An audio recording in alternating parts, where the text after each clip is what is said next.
Bonsoir à tous, bienvenue sur ce direct, j'allais dire bienvenue sur ce dernier direct. Et oui, vous avez dû voir le titre, simplement voilà, c'est parce que forcément il y a un début, il y a une fin à tout comme on dit. Et donc je suis venu vous saluer tout simplement parce que je vais donc stopper tout ça. Je vais donc quitter les réseaux sociaux, c'est-à-dire à la fois Facebook, mais aussi YouTube. Je vais fermer ma chaîne YouTube, je vais tout fermer. J'ai pris cette décision d'arrêter complètement tous les contacts avec les réseaux sociaux. Voilà, tout simplement. Et oui, comme je disais, il y a une fin à tout. Et donc, je voulais faire ce direct pour en parler avec vous. Parce que quelque part, je me suis dit, ça serait un sujet intéressant à aborder, le fait de dire au revoir, le fait de pouvoir finalement dire simplement, voilà, je m'en vais, c'est fini, au revoir, merci. Voilà, pour voir un petit peu justement par rapport à ce qu'on appellerait la psychologie qu'il y a derrière tout ça. C'est-à-dire que j'imagine que je ne suis pas le seul, j'imagine que vous avez dû avoir déjà des contacts qui vous disent voilà, je ferme mon réseau, je ferme mon Facebook, je ferme mon compte. Moi, j'en ai connu des personnes comme ça qui fermaient leur compte et qui disaient au revoir. Et en fait, l'idée, c'est que quelque part, intérieurement, ça peut parfois générer des états intérieurs, on va dire ça comme ça. Alors je ne sais pas comment vous vous sentez, vous, par rapport à cette annonce, mais si vous voulez, ce que je voulais vous dire, c'est par rapport à ce monde virtuel qui fait que, sauf si vous me connaissez personnellement, mais si vous ne me connaissez qu'à travers un écran, eh bien, curieusement, il y a quelque chose qui peut se créer entre vous et moi, si vous voulez. Même si vous ne m'avez jamais vu, en vrai, eh bien, quelque part, on crée, comme on dit, une sorte de lien social, une interaction virtuelle. C'est curieux, parce que nous sommes dans un monde virtuel, si vous ne m'avez jamais vu, alors ceux qui m'ont vu, c'est différent, mais sinon, par rapport aux autres, nous sommes dans un monde virtuel, et pourtant, le fait de vous dire, voilà, je vous quitte, j'arrête Internet, j'arrête les réseaux sociaux, eh bien, ça peut, selon les gens, évidemment, pas pour tout le monde, mais ça peut générer intérieurement dans votre cerveau une sensation particulière, parce qu'il y a une sorte d'attachement. C'est pas propre à moi, c'est propre à tout le monde. Je veux dire, vous communiquez avec quelqu'un et du jour au lendemain, ce quelqu'un vous dit stop, j'arrête là, je ferme mon compte. Eh bien, intérieurement, ça génère quelque chose par rapport à cette activité sociale, en fait, et le lien qui a été créé, en quelque sorte. Alors, en fait, même si on ne s'est jamais rencontré, c'est un peu dans le cerveau comme s'il y avait une sorte de face-à-face, comme si réellement on s'était vu vraiment dans la vraie vie. Et c'est ça qui est curieux, ce décalage qu'il peut y avoir et qui pourtant, en réalité, eh bien, c'est comme s'il n'y avait pas de décalage. C'est comme si le Patrick virtuel que vous voyez à travers l'écran, c'est comme si vous l'aviez réellement rencontré pour de vrai. Alors, ceux qui m'ont rencontré, évidemment, c'est autre chose, mais là, je parle vraiment à ceux qui ne me connaissent pas réellement. Et en fait, il y a un lien inconscient qui s'est créé, j'allais presque dire un peu comme une rupture, si vous voulez, comme quand il y a, par exemple, une rupture amoureuse ou quand il y a un deuil, eh bien, quelque part, ça crée comme un vide. C'est-à-dire, quand la personne que vous côtoyez, que ce soit en monde virtuel comme ici ou que ce soit en vrai, et que vous lui dites simplement, voilà, ça y est, c'est fini, on ne se voit plus, eh bien, ça crée un vide. Et tout ça, évidemment, c'est l'ego, c'est-à-dire que c'est l'ego qui se retrouve face au vide, face en quelque sorte à ses repères, et à partir de là, évidemment, il y a comme un bug parfois intérieur. Alors, je vais tout de suite vous rassurer, c'était mon entrée en matière, mais en réalité, je reste là.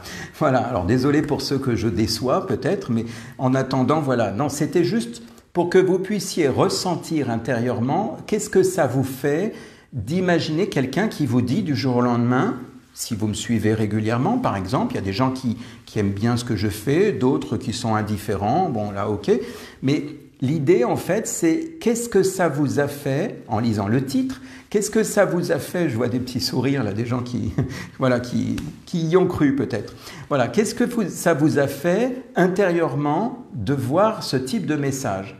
Et encore, moi je vous parle par rapport à moi, mais il y a des gens qui sont très connus, il y a des gens qui sont très, j'allais dire, présents sur les réseaux sociaux, et quelque part, ça doit en principe créer quelque chose. Même si cette personne, vous l'avez à peine côtoyée, ça doit créer quelque chose. Je vous dis, c'est une perte de repère.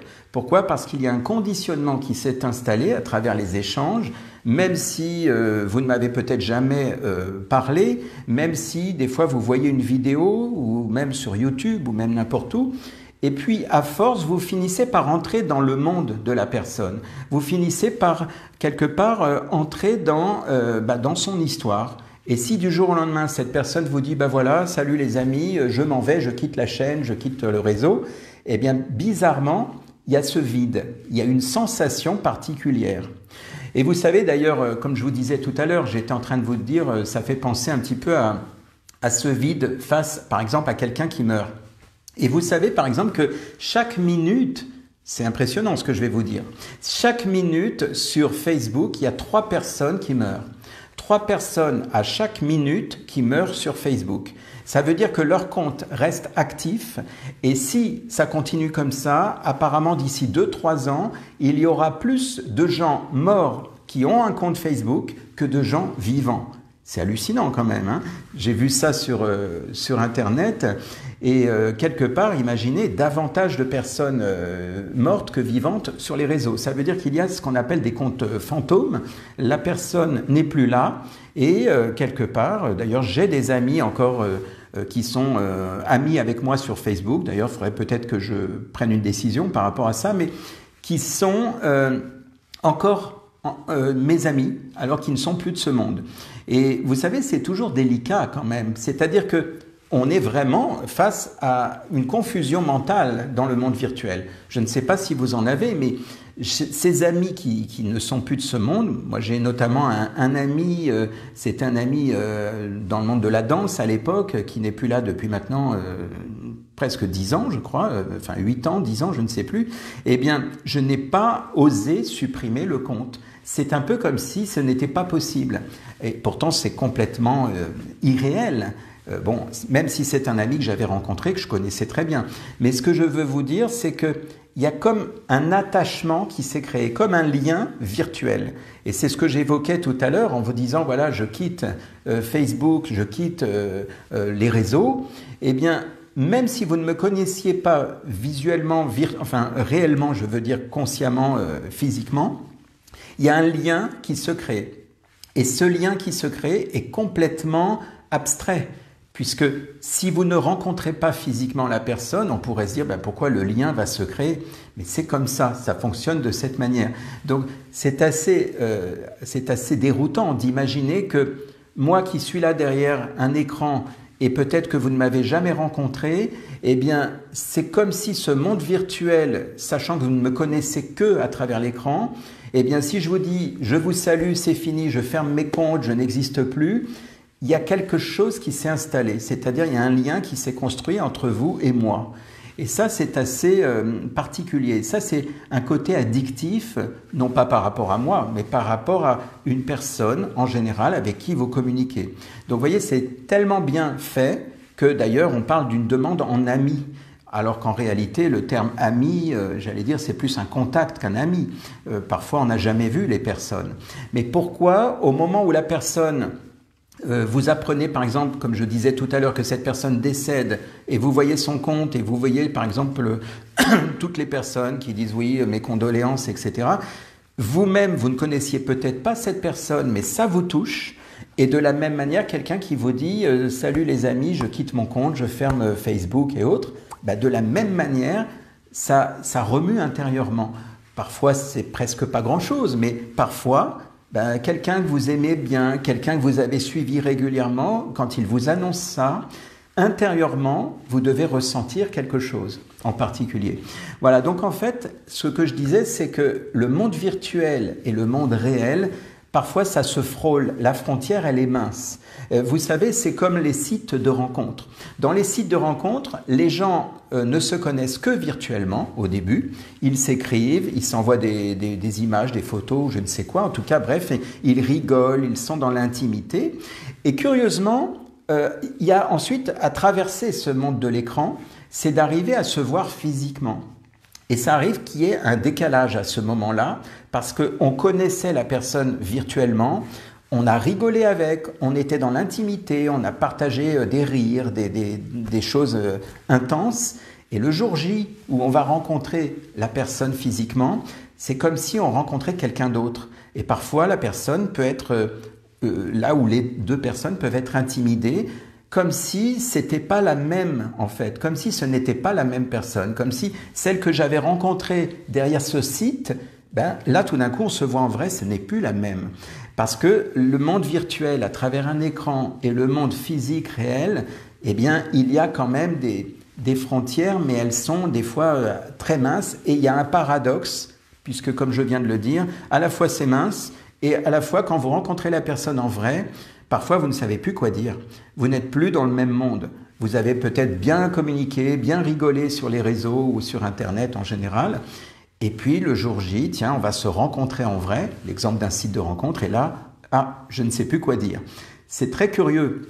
Et je trouve ça intéressant sur le plan psychologique, la façon dont il y a, on va dire, le rapport qui est différent entre le réel rapport en face à face et le rapport à travers un écran, en fait. Donc, l'idée, c'était de ça dont je voulais vous parler, parce que, en fait, il y a quelque part un partage social entre vous et moi, en fait, et ce partage social génère automatiquement des émotions.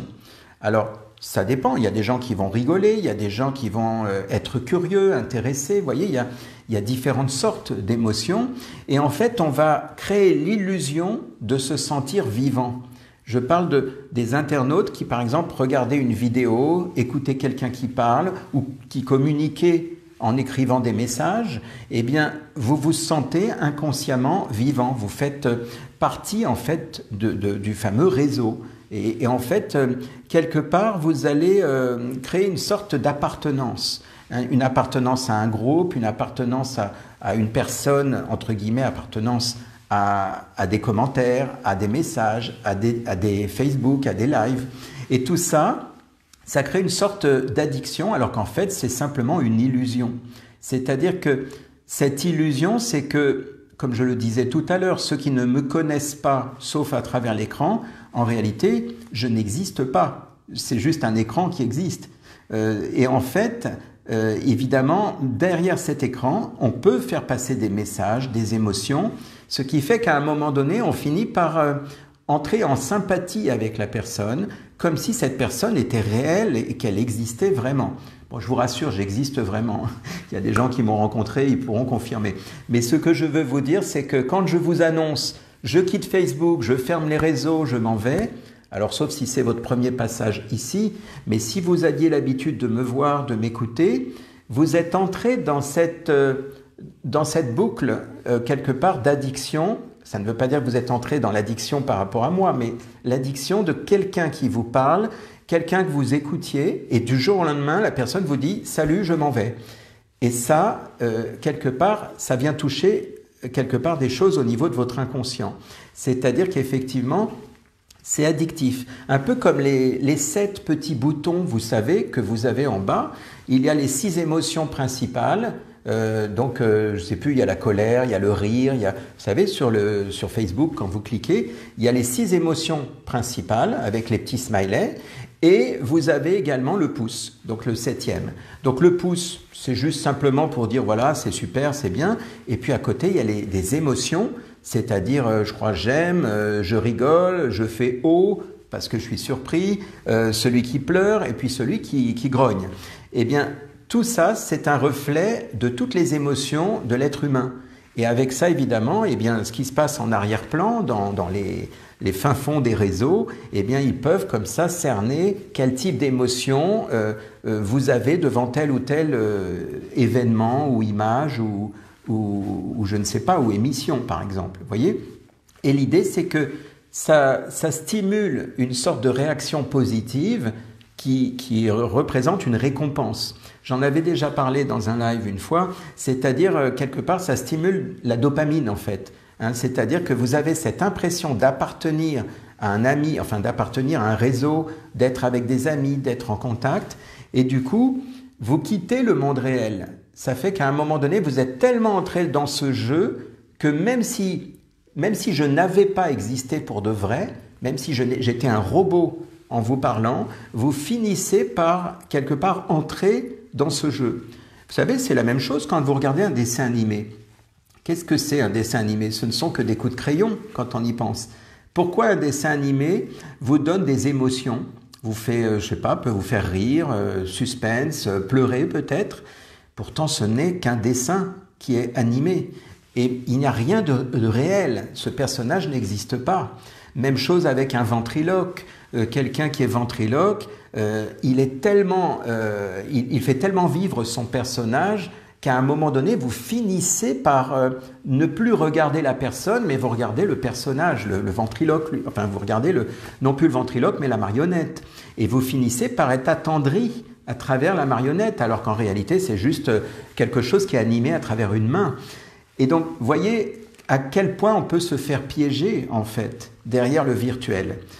Ça me fait sourire parce que je suis en train de penser, j'ai vu ça il n'y a pas longtemps, là, sur les réseaux, quelqu'un qui avait le système, vous savez, virtuel, quoi, en fait, je ne sais plus comment on appelle ça, enfin, un casque virtuel, et il était, je ne sais pas ce qui s'est passé, il a dû voir, j'imagine, quelque chose, et un peu comme s'il devait plonger, et il a réellement plongé. C'est-à-dire que quelque part, il s'est tellement laissé prendre dans ce jeu du virtuel qu'il a vraiment plongé dans son salon, quoi. Il a plongé par terre, il a dû se faire mal, j'imagine, mais imaginez, vous êtes tellement entré dans ce monde virtuel que finalement, si on vous dit, tiens, il y a de l'eau et que vous avez envie de nager, vous allez plonger pour de vrai. J'avoue que ça fait un petit peu bizarre de voir la personne comme ça, et ça n'était pas truqué apparemment, parce qu'il a dû se faire mal, j'ai vu le plongeon.